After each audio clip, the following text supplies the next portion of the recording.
അടിമാലി കുമളി ദേശീയപാതയുടെ വികസനത്തിനായി ഭൂമി ഏറ്റെടുക്കുന്ന നടപടികൾ ഉടൻ തുടങ്ങും.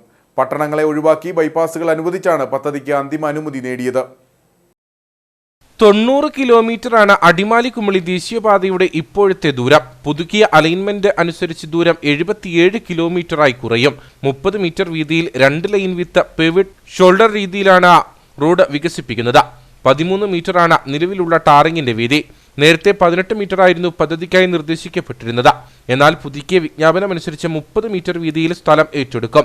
ഇതിനുള്ള സർവേ പൂർത്തിയായി കഴിഞ്ഞു.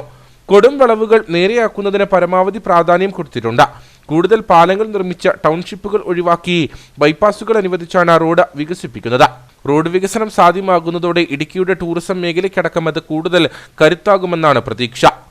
ഇത് ടൂറിസത്തിന് ഏറ്റവും അധികം പ്രയോജനപ്പെടുന്ന കാര്യമായിരിക്കും. നമ്മുടെ ജില്ലയുടെ ഓരോ ഇഞ്ച് സ്ഥലവും ടൂറിസം പ്രാധാന്യമുള്ള പ്രദേശങ്ങളാണ്.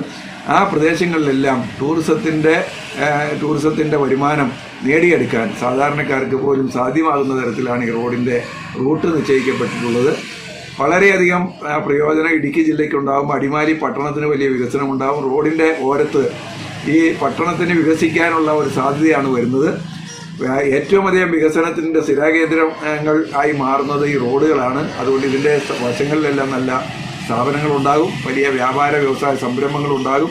സാധാരണക്കാർക്ക് പോലും ടൂറിസത്തിൻ്റെ സാധ്യതകൾ പ്രയോജനപ്പെടുത്താൻ കഴിയുന്ന ചെറുകിട വ്യാപാരങ്ങളും അതുപോലെ ഹോം സ്റ്റേകളടക്കം ടൂറിസ്റ്റ് റിസോർട്ടുകളടക്കം എല്ലാം ഉണ്ടാക്കാൻ കഴിയും. ആ നിലയിൽ ഇടുക്കി ജില്ലയ്ക്ക് ഏറ്റവും അധികം സഹായം ചെയ്യുന്ന ഒരു പദ്ധതിയാണ് കേന്ദ്ര ഗവൺമെൻറ്റിൻ്റെ പദ്ധതിയായിട്ടുള്ള ഈ 185 NH എന്ന് പറയുന്നത്. ആദ്യഘട്ടത്തിൽ ഡബിൾ കട്ടിംഗ് വരെ 27 കിലോമീറ്റർ ദൂരത്തെ പണി പൂർത്തിയാക്കും. ഈ പ്രദേശത്ത് ഏറ്റെടുക്കുന്ന ഭൂമിക്ക് നഷ്ടപരിഹാര തുക വിതരണം ചെയ്യുന്നതിനായി വിജ്ഞാപനം ഉടൻ ഉണ്ടാകും. ഇതിന് മുന്നോടിയായി സർവേ കല്ലുകളും സ്ഥാപിക്കും. സ്ഥലം ഏറ്റെടുപ്പ് വേഗത്തിൽ പൂർത്തിയാക്കി ഈ വർഷം തന്നെ നിർമ്മാണം തുടങ്ങാനാണ് ദേശീയപാത വിഭാഗത്തിന്റെ തീരുമാനം.